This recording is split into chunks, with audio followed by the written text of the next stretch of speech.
Can everybody hear me okay? Nice to meet you all. I'm Dr. Jackson, and I get a chance to talk about a topic that I'm very passionate about.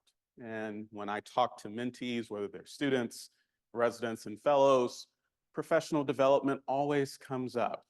And I always say that professional development is the bridge between where you are now and where you want to go, whether that is a student becoming a resident potentially becoming a fellow, or a resident or fellow wanting to become now an attending in practice, and whatever that pathway looks like.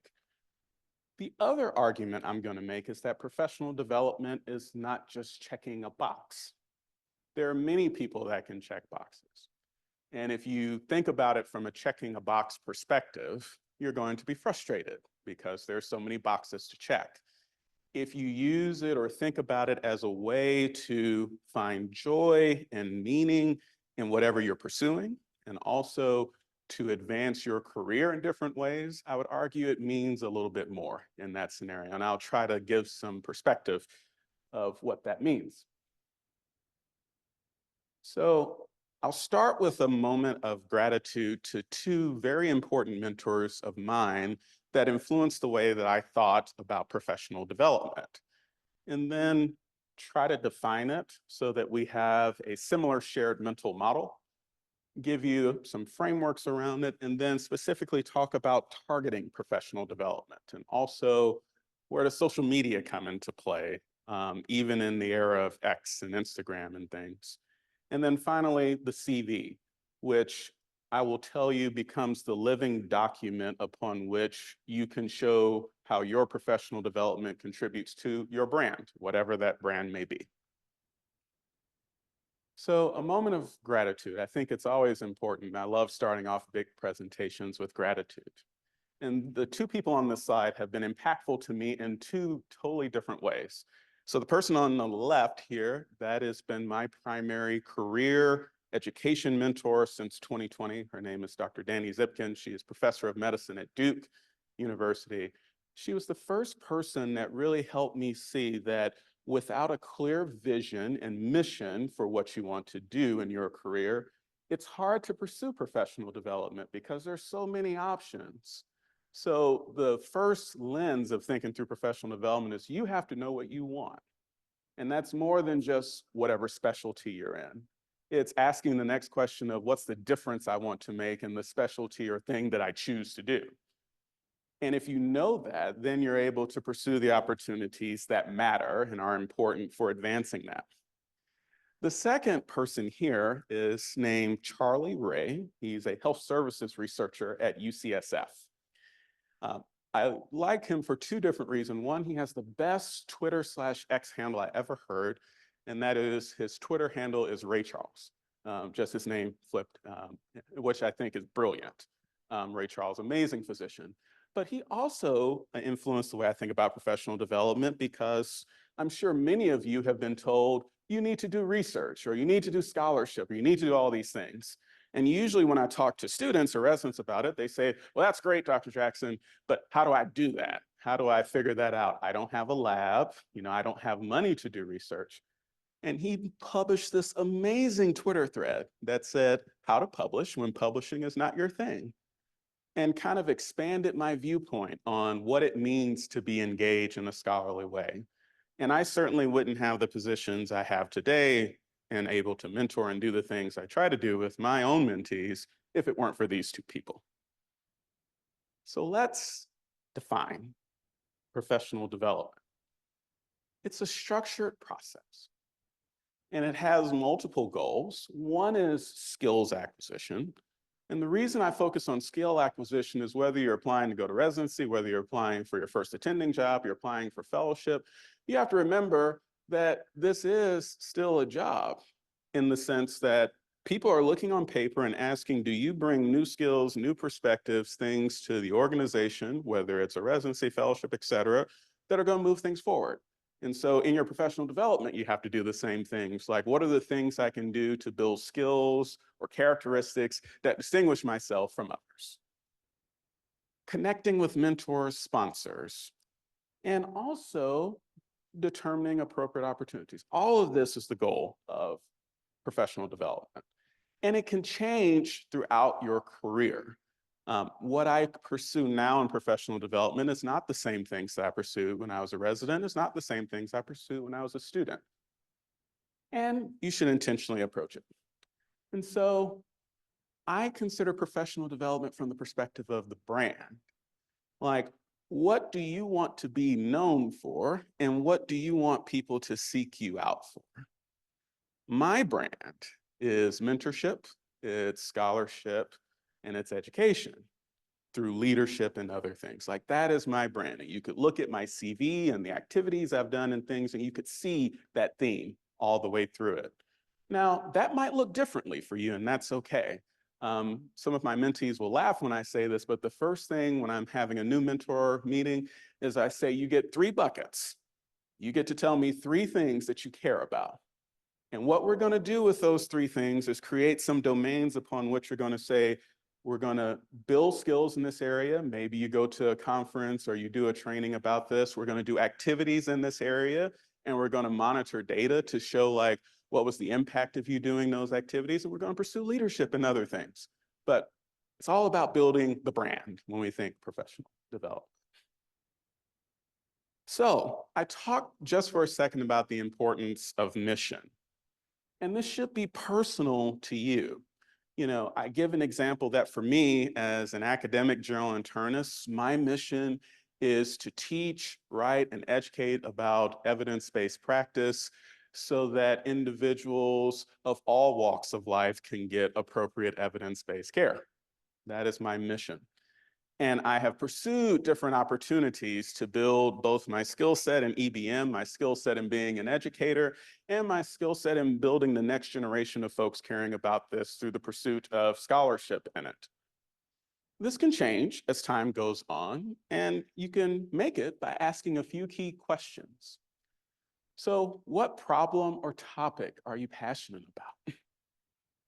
And in what setting do you want to fix it?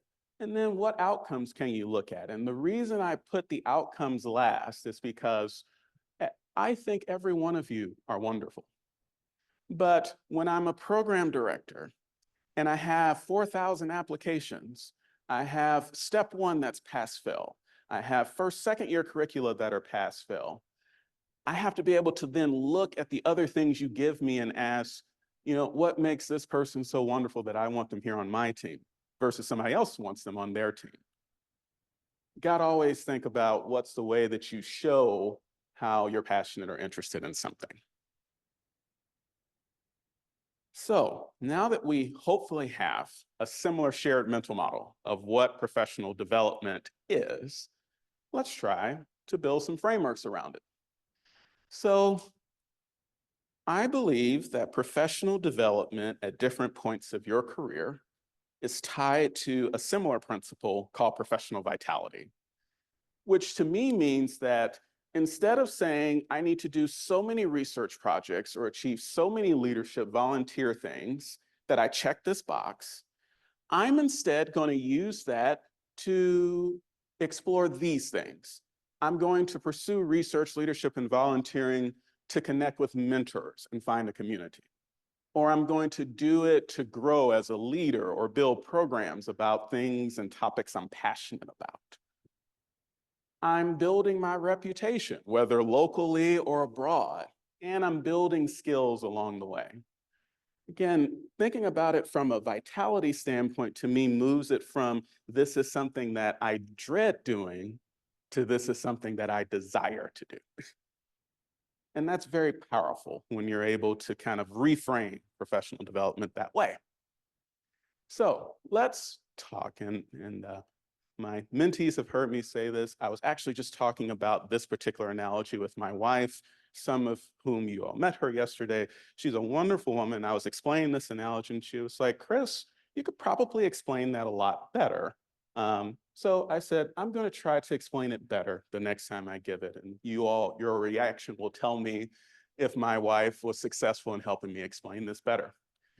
So this is Samir Shah. He is a professor of medicine, professor of pediatrics and infectious disease at the University of Cincinnati. And he was talking with one of his mentees in research one day, and the idea of cream cheese and bagels came up. So let me explain this analogy. If you were walking on campus and you walked by somebody eating tubs and tubs of cream cheese, you'd have lots of questions, lots of curiosities. I'm a primary care doctor. My curiosity is side of atorvastatin, check your blood pressure, so many things that come to my mind. Because we typically don't see people just eat tubs and tubs of cream cheese. Now, we see people put cream cheese on bagels. We see people put cream cheese on a number of different things. So when he was talking with the student about this, he was like, you can have something that you love. Could be your specialty, could be something in research, et cetera. But if you don't have something to put it on, if you don't have some way to say, like, this is the way that I explore the thing that I love, it's just an incomplete thing by itself. So when I think of cream cheese, I think that's your specialty. I think that's your passions. I think that's your specific medical interests. But without a plan or a way to show somebody else that this is what you want in a way that makes sense, it becomes incomplete. So for me, it's the bagel. Now, I love bagels and cream cheese. And the beautiful thing is, there are multiple flavors of cream cheese, there are multiple bagels, which means that there are multiple ways, if you think about it, that from a professional development standpoint, you can pursue one, two, or three things that you love and use different ways to show that that is what you're interested in. So that is what I mean when I say the analogy of the bagel and cream cheese. So let me give an example from one of my former student mentees who I'm so proud of. She had a lot of different things that she loved. She loved cream cheese, she loved radiology, she loved health equity, she loved mentorship. Now, those are, of course, very different things. There are a lot of different ways that you could explore the interest in that. And so she did research in radiology, obviously. She actually did some additional training in social determinants of health with her interest in health equity, and she put that on her CV. We have something here at UT called Empower, which is kind of a student group where, you know, there are M1s, M2s, M3s, M4s, and like M3s and M4s can kind of be the leaders of those groups. Um, she mentored, you know, underrepresented medicine high school students to encourage some careers in medicine. But what I want you to see from this is that she had a starting point. She had multiple things that she loved, and she decided, I'm going to pick at least one or two things in terms of ways to explore what I love.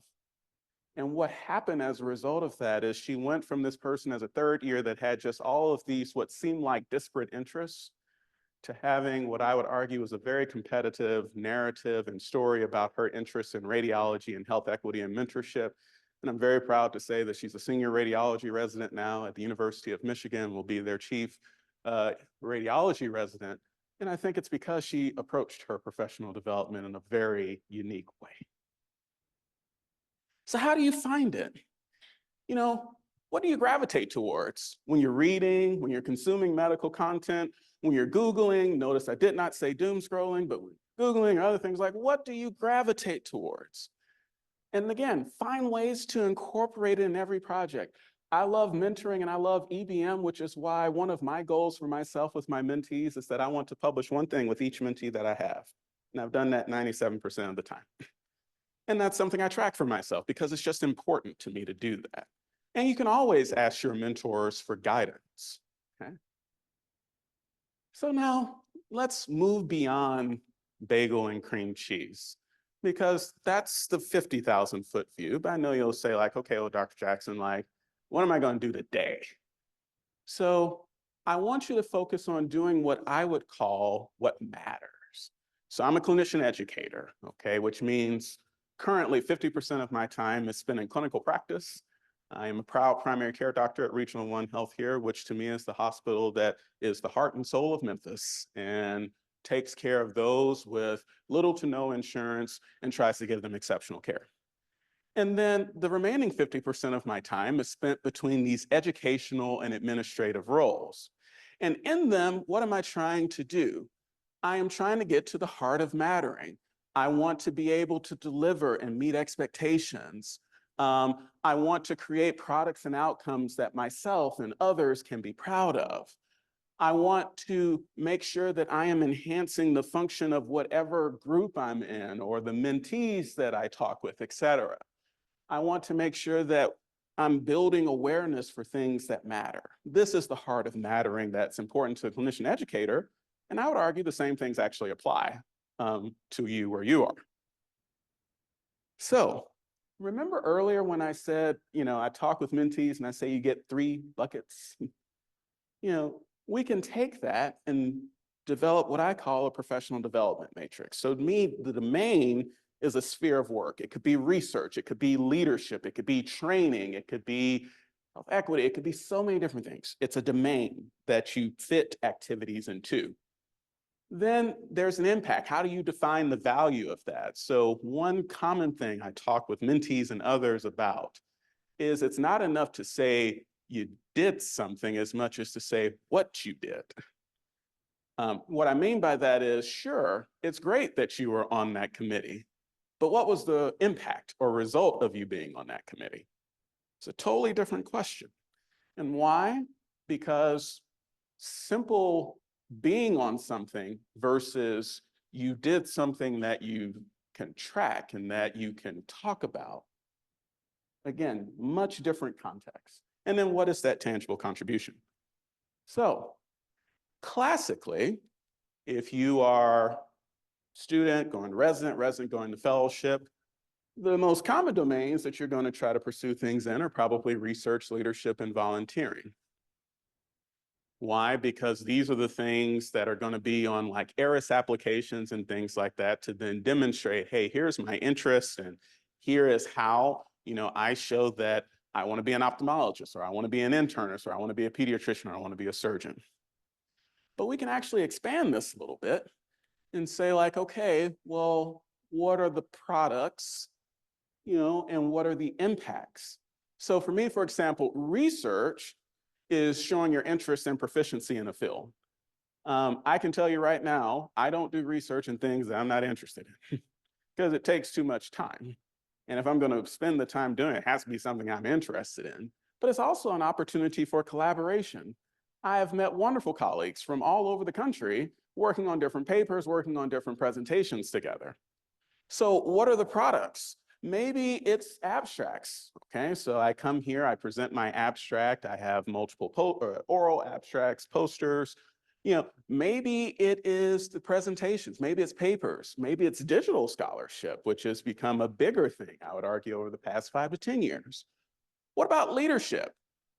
What interest groups are you participating in, both at your school, local areas, or what are your non-medical roles?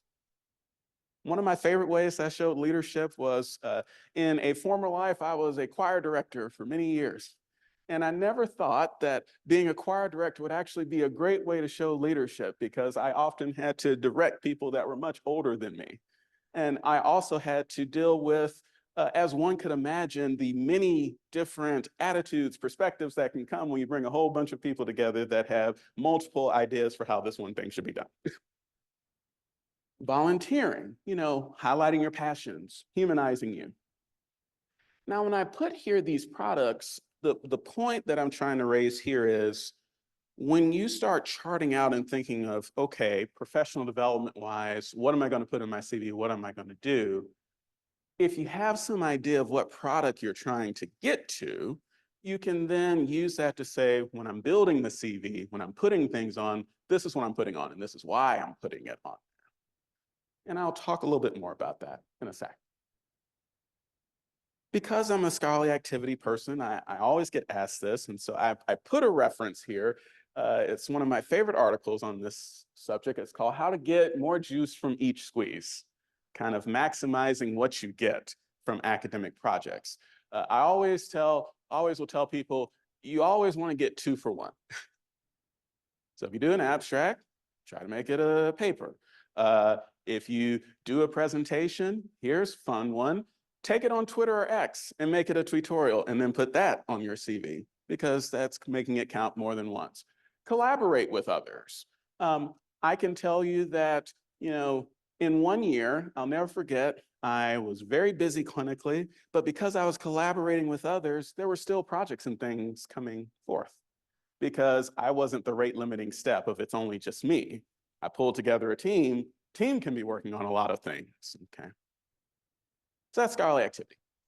Leadership. Now, leadership, I think, is interesting because when we say leadership development, a lot of times people, of course, get involved in organizations. You all are here at SMA, which I love, or you might be involved with, organization for internal medicine, pediatrics or things. Those organizations, I would argue, are your professional homes. So there are ways to maximize being in that professional home. Of course, you find your people as you go to like local meetings and things. Connect with people. I can tell you whether it's SMA, next week I'll be at Southern SGym or Southern Regional meeting. There are so many people that'd be happy to talk to you. You just have to go up and tell them like, hey, this is what I'm interested in. This is where I'm from. Would love to talk to you about your journey. Believe me, at least as an internist, we have no problem talking. Probably talk too much at times. So we're happy to share our thoughts with you, but you just have to put yourself out there. You'll be surprised whether it's SMA and abstract awards or it's Southern Regional meeting, other different things. There are awards sometimes that are there for residents and students and fellows, et cetera. And if you're talking to people and they know your interests, they might be able to nominate you for those awards if they know that you're really interested in health equity and there's a health equity award in that organization, or you're really interested in mentoring and there's a mentoring award in that organization. So leadership development, very important. Use your professional homes well. And then volunteering with intention. I get asked this a lot now. Hey, Dr. Jackson, everything's pass fail. How much volunteering should I do? Is it better to be broad and a little bit more sporadic, or should I have a couple of things and do that to the nth degree? I just would have you ask these 3 questions. Does it align with your interests? Does it humanize you? And does it make you proud? Because at the end of the day, when I talk to people about volunteer experiences, oftentimes I just want to know, like, what does this tell me about you as a person and the core values that you care about? So for example, I have one of my mentees who's very, very, very much into working with animals.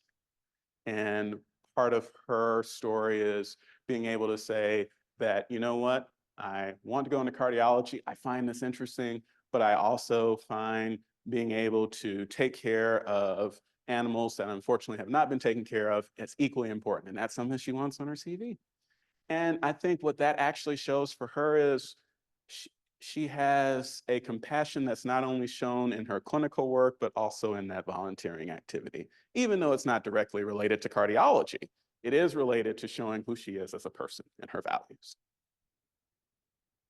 So, every now and then, my residents, I like them. And I try to depict what they might say at different points. And so I feel like if I were talking with one of my mentees residents, they're like, okay, Dr. Jackson, this sounds great, but how many things should I do in each matrix? Okay. So I want you to imagine we're going to take a trip. I found this lovely picture from Pixabay, and this is in an area in Vietnam, actually. And I was thinking, well, whenever I decide to go on an international trip, I got to know the destination I'm trying to go to. Got to be very thoughtful about that. Got to make sure I have my passport. My passport might get stamped, if I have to travel multiple places to get there. And if it's a place I really don't know very well, I probably maybe will need some tour guides as well, because it's too vast and maybe I just want somebody to kind of lead, guide, direct me where I want to go. Find the destination. So if you're a student going to residency, the beautiful thing is that there are things like National Resident Matching Program and other things that will give you the data. the destination that you're trying to get to. So I put up here internal medicine because internal medicine is the best. If you look here, there's a 98% match rate in 2022 for internal medicine. And so what I would tell somebody if they were meeting with me is, well, if we look between 5 to 8, in these average number of experiences, if this tells me with 98% likelihood that you will match, then these are the things that I need to target with you in whatever professional development stuff we do. Because this is the data. This is the place we're trying to go. And if this is with 98% certainty, I feel pretty good telling you, like, if you do these things, we're going to get to the destination that we're trying to get to. Or maybe you are a resident or fellow and you're getting ready to come into your job. Like I put here from a wonderful podcast, Where I Am, they were showing kind of different tracks, clinical, operations, research. And if you know what the track is, then you could ask, for example, hey, if I want to become an associate program director, what sorts of experiences does an associate program director have? And how does that compare to what is currently on my CV or things? Again, you have to know where you're trying to go first, because that then decides exactly what experiences are going to matter or not. The things that matter to go to, say, this are different than this. No different than internal medicine stats look like this, but if I put up dermatology, if I put up something else, it would look different. The goal is this can be a starting point for your matrix. I have my activities. I know what things matter in terms of, in this case, matching and internal medicine or going up a leadership trajectory. So now I can build something from that. Get your passport. So they've actually studied this. I'm privileged. I mentor all the way from student all the way to faculty. And what is interesting is that the lack of time seems to span medicine. Students, of course, have tons of things that they have to do, so time is an issue. Same with residents, same with faculty. They actually created this. This was for hospital medicine faculty that were trying to go up for promotion. And they looked at all these different domains, faculty development in med ed, doing stuff in education, doing service, presenting teaching topics, all these different things. What if I told you that just like they did, you can get these domains, you can look up different activities that fit in them. Or if you don't know, you can ask a mentor, like, what activities would fit in this?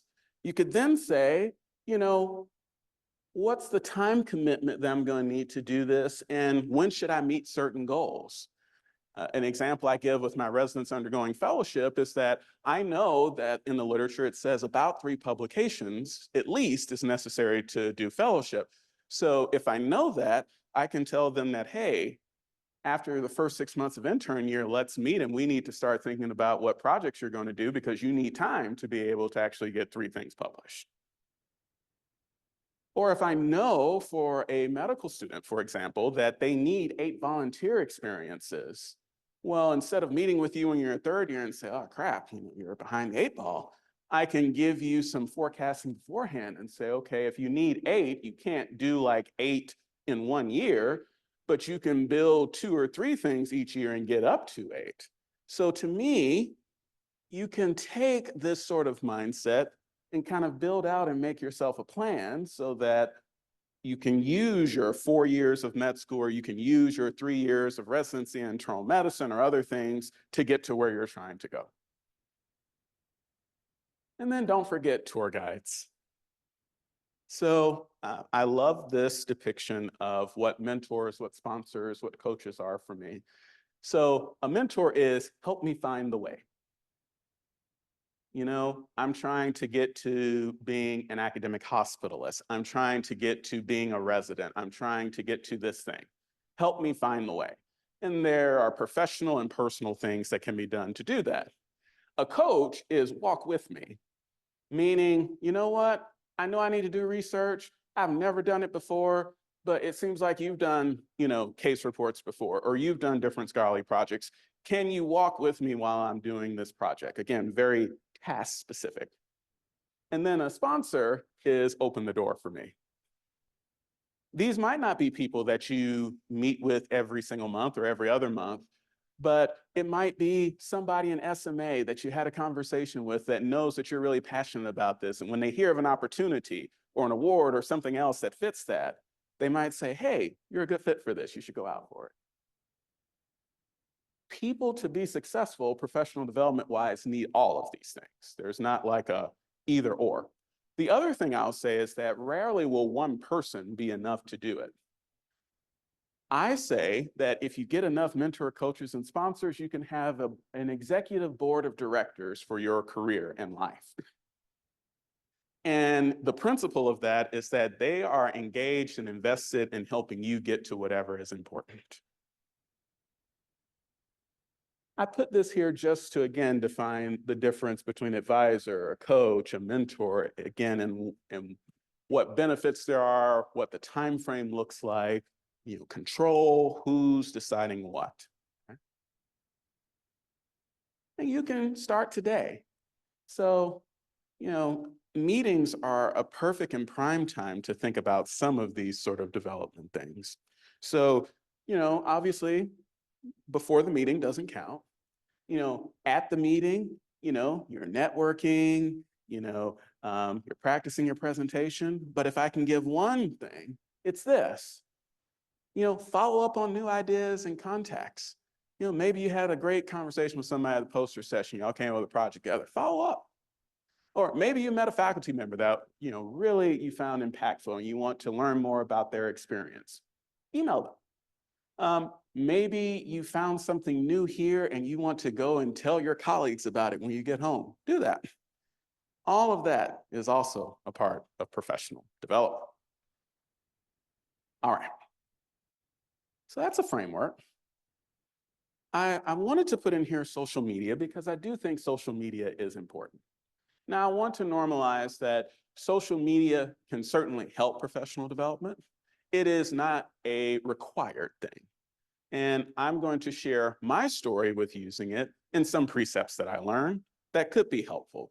But if you find yourself as, you know what, Dr. Jackson, that's just not me. I just prefer to be kind of unplugged in that way. That's totally fine. Okay. I know plenty of people who are successful without it. It's just been very helpful for me. So social media, to me, is the optimal way for med students, residents, fellows to network and to break the silos. So what I love about social media is I can message somebody from a prominent university that's doing work in what I do. And if we're on the same social media chat or whatever, they can respond back to me. Now, I might send them an email and they might not engage at all. I can send them something on social media and they might engage very quickly. That has been my experience multiple times. Even some of my most high-profile things that I've done started with a social media conversation. You can also use it to create research collaborations. You can use it to be involved in different virtual student interest groups or resident interest groups, et cetera. There is obviously responsibility. So I always say, if you are willing for your parent to read it, then it's fine for you to post. If you're not willing for your parent to read it, be careful. Not saying don't post it, but just be careful. So a little Twitter story. So we're going to go back to 2019. This was at the conference where I met my primary career mentor. And they said, you should get on Twitter. And I said, all right, I'm going to try it. I put up this tweet, and it's laughable to me in the sense that I'm sure maybe my wife and one other person retweeted it. And then maybe a couple of people that knew me liked it just so they didn't want me to feel bad. But, it was my way of putting myself out there. 2 people retweeted, 5 people liked it. Okay, fine. That's okay. A lot of times when people start on social media, sometimes they're the lurker. Sometimes they're just kind of perusing content. You might like something. You might retweet something. That's totally okay. So then, fast forward about 6 months later, I'm talking with one of my friends who's also on social media. He's much bigger than I am. And I tell him about this talk that I was real excited about that I did with my residents. I love talking about EBM. So I just decided to do this talk about top 10 papers. And he was like, you should put that on Twitter. He was like, that would be amazing. I was like, you got to be kidding. Like, who would care what I talked about with 40 residents in a room? He was like, just put it out there. And when I say I put it out there, I literally took a picture of each of my slides and made a tweet thread. Like, there was nothing magical about it. And 29,000 people looked at it. Now, I want you to think about that. I am from UT, and 29,000 people looked at this. I don't know if I've taught 29,000 people in my career, but 29,000 people looked at this tweet, and then some of them had the nerve to go past the first tweet. And even more of them decided to expand it. Now, here's the funny part. You would think that, okay, well, that's great, but what does that mean? I actually had 3 people at 3 different universities reach out to me and ask me if I would come give a talk on EBM based off of seeing that tweet. Now, what does that mean for professional development? That means, you want to be able to showcase the things that you're doing, because then you might find that other people are interested in it. And if other people are interested in it, then that can become other opportunities. I'd have never guessed that 3 talks would have came out of me putting this tweet thread up. But I tell you what, I'm glad I did. Oh, and then there was more. Somebody saw my thread and we had a Twitter conversation about it. And I found out that there was this group of educators talking about how to teach better via Twitter. It was called the MedEd Twag Team. And I was very fascinated by this, but they had no content whatsoever on teaching EBM. They saw my tweet thread, and they're like, hey, it might be good for you to join the team because that's not our expertise, but it sounds like you have some expertise in it. Okay, sure. So, we had an additional kind of conversation, and so I came on. I gave a thread. The thread was on giving chalk talks, something that I've talked about with residents and fellows at UT for years. Almost 60,000 people looked at it. Again, I don't think I've taught 60,000 people in my career. But the power of Twitter here was now I joined with a group of educators that had more followers, more things than myself.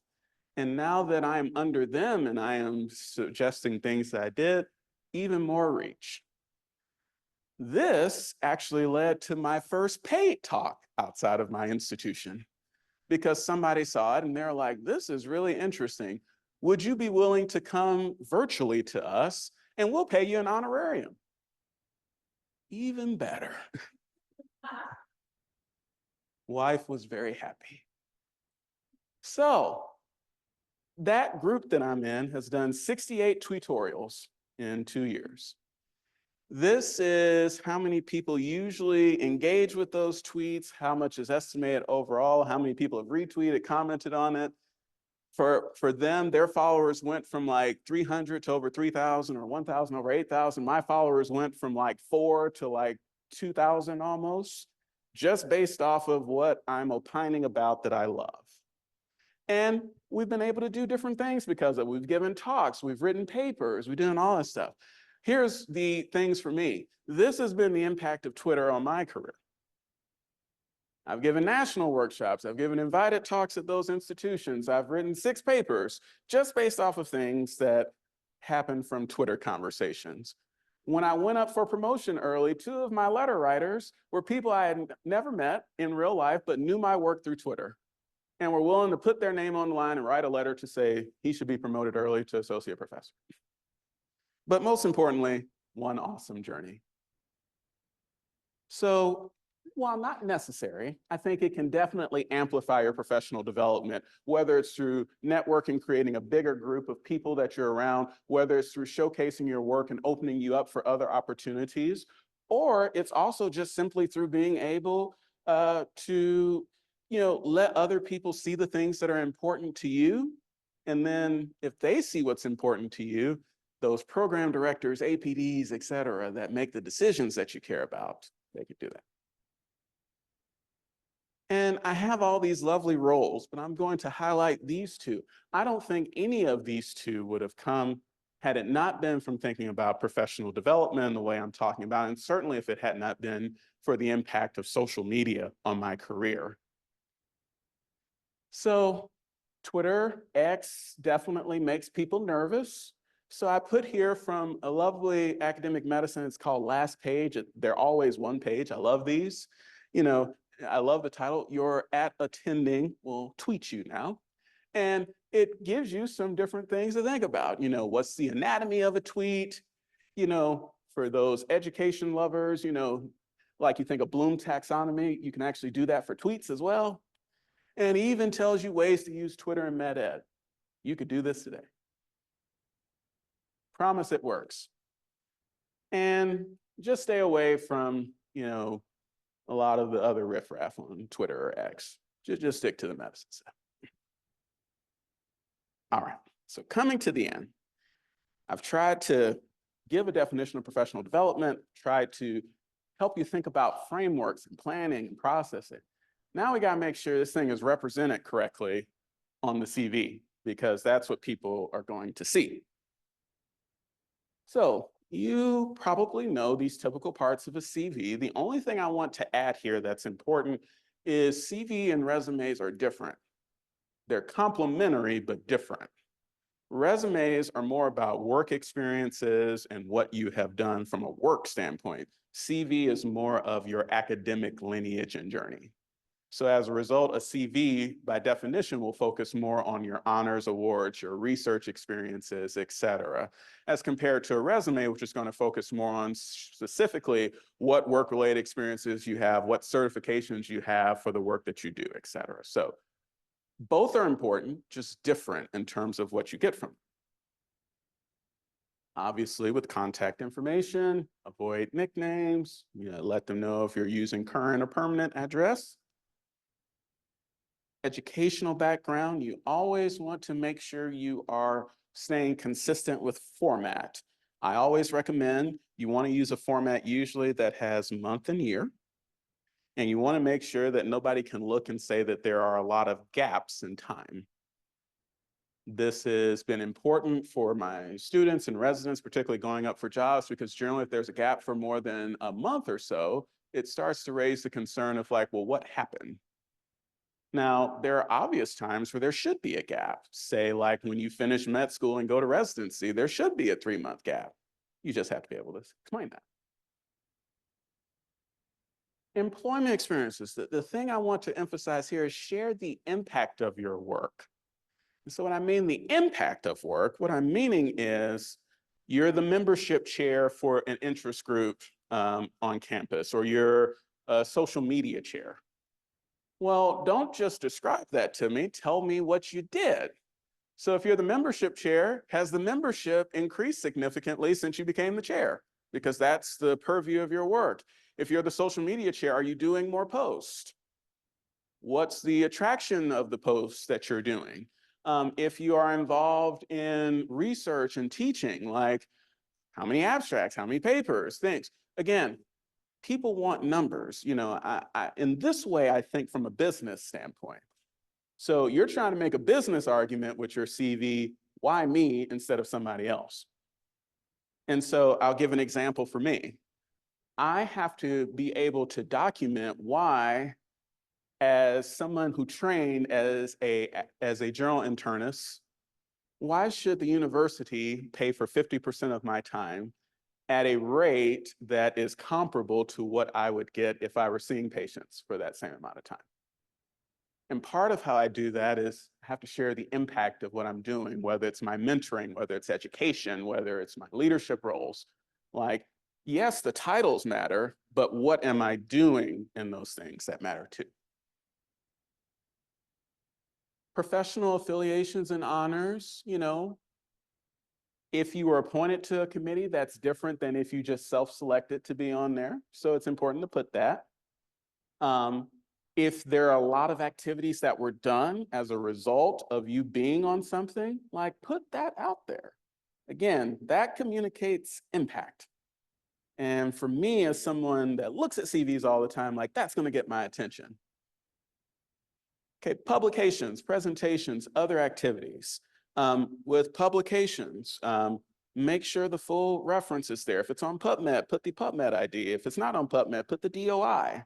I like going most current to oldest. For presentations, if you have multiple ones, separate oral versus poster. Oral is considered to be a little bit higher up than poster, and so it's important for you to distinguish that on the CV. At your stage, it is okay to include things that are submitted from a manuscript perspective or things that are in progress. I can't, but you should take advantage of that. Because again, it shows that you're involved and that you're engaged. And then references. You usually want 3 people who know you. They can't obviously be related to you, and they should be able to speak to your skills. But very important, please give them a heads up if you do this. I can tell you that, thankfully, I'm happy to talk about any of my mentees any day of the week. However, it was a little distressing one time when I got a call about somebody going up for something, and I had no earthly idea that they had put me down for the reference. Again, happy to do it, but it would have been nice if I wasn't caught off guard, because I would have liked to prepare myself and my comments a little better. And then some best practices. Be consistent with formatting. Present information only once. Definitely have somebody proofread, your CV. And when they proofread it, sure, grammar and everything, but I like asking people, what themes do you see in my CV? And does that sound like me? And if it doesn't, either that means things are missing or something's getting lost in translation. If it fits perfectly, great. So some conclusions. I appreciate your time, but I hope that I've demonstrated professional development is a must for the medical profession, and that it's really guided by the rules of the game. And to me, the rules of the game are you are trying to build your brand, and your brand has to fit within the parameters of what is expected for you to get to your next stage, whether a resident, whether a fellow, whether an attending. If you don't know what those things are that you're expected, look them up and try to come up with that recipe, that blueprint, that passport, whichever way you want to define it, of these are the experiences, the mix of things that I need to get to my next step. And then let the CV depict your professional development journey. It's more than just listing different things down. It's telling a story if you do it correctly. And with that, these are the references that I use, and then I am happy to take any questions. But thank you all for your time and for your attention.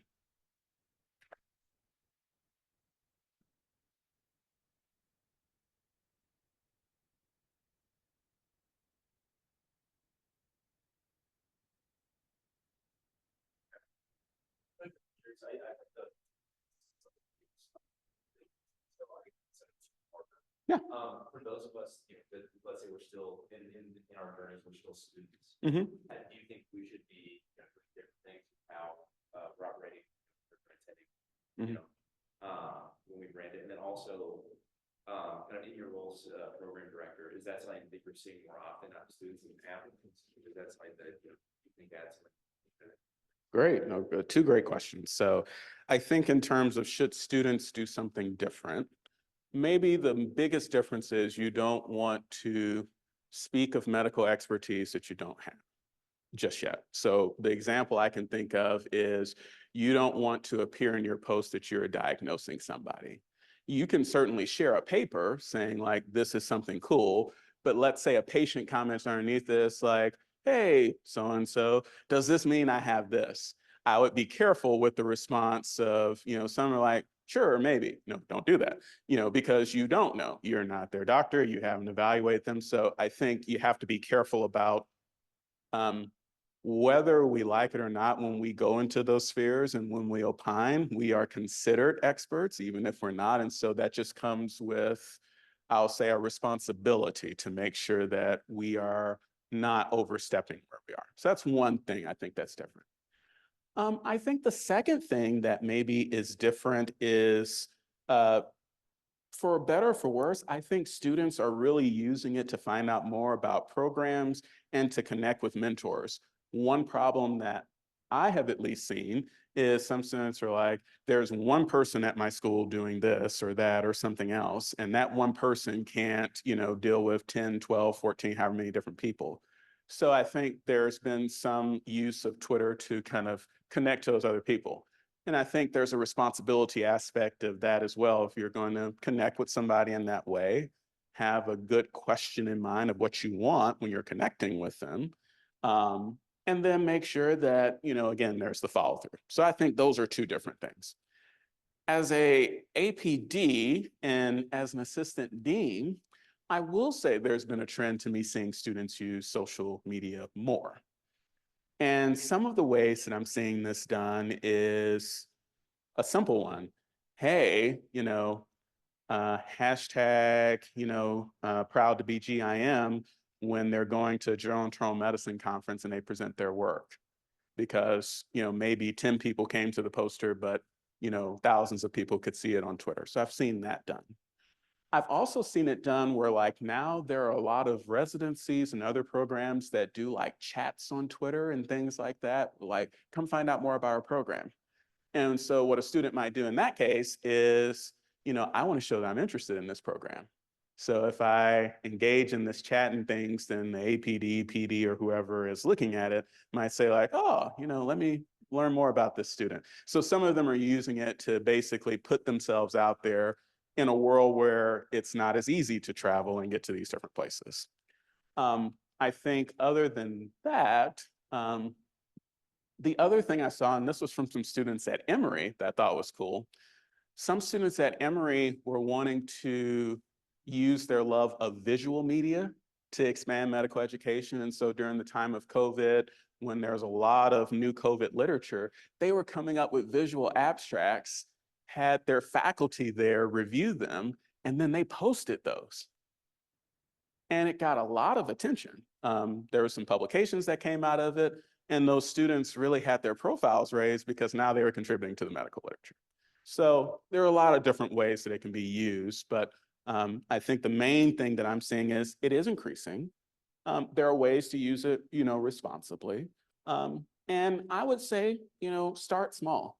So for me, the smallest start is liking a status.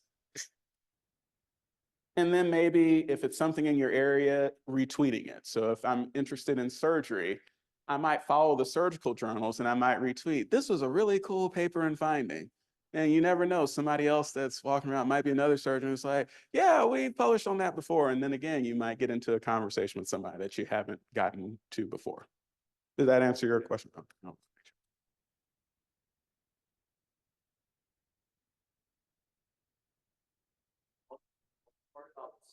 Mm-hmm.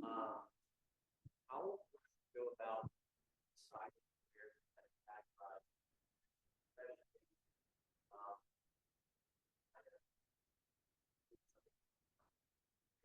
Mm-hmm. also you could set it for also Mm-hmm. that Right. about deciding. Sure. So for me, employment is pretty narrow. And did you get paid? So for me, most people that list employment experiences is almost always tied to I was paid to do those experiences versus the leadership experiences one might do as a med student, et cetera. I would say the vast majority of those would probably not be remunerated and you're doing it as a part of some organization or thing. I think if you have been paid for those, like leadership experiences, I'd probably kind of still put them under employment, probably if it were me. But it becomes more of a talking with your mentor and feeling like, is it truly more employment or was it a leadership experience? But for me, if it was paid, it probably should go under employment. If it was just leadership, not paid, should go under a leadership or volunteering. And I follow. Sure. So now, if I had an experience that I was kind of trying to figure out what I wanted to be, it might be a volunteering experience, Mm-hmm. but there's a lot of things that involved, Mm-hmm. or vice versa. How would that? Yeah. So I think there can be a difference. So let's say I'll put one out here that I've seen here at UT. I've worked in our student-run clinic at UT for 4 years. Here it's called Clinica Esperanza. And maybe the first 2 years of that experience, I was just, going there monthly, et cetera. I might list that as its own thing. And then maybe my third year, I was selected to be a clinic lead for Clinica Esperanza, meaning I have more responsibility. In my volunteer or my leadership section, in this case, I don't consider it duplicating, but now I'm not necessarily going to focus on, okay, these are all the times I went and did, sessions at Clinic Esperanza. I'm going to talk about what leadership things I did now that I was the clinic lead. Did I rewrite a policy? Did I help with onboarding in some unique way? Did I lead a quality improvement project in the clinic? And so I would make that description different and unique to say, as the clinic lead of Clinic Esperanza, different from my volunteer experiences the first 2 years, this is what I did in that role.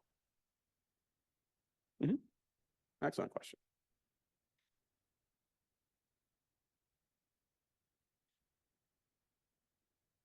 All right. Thank you so much, Dr. Jackson, for that wonderful presentation. I think I can speak for everybody.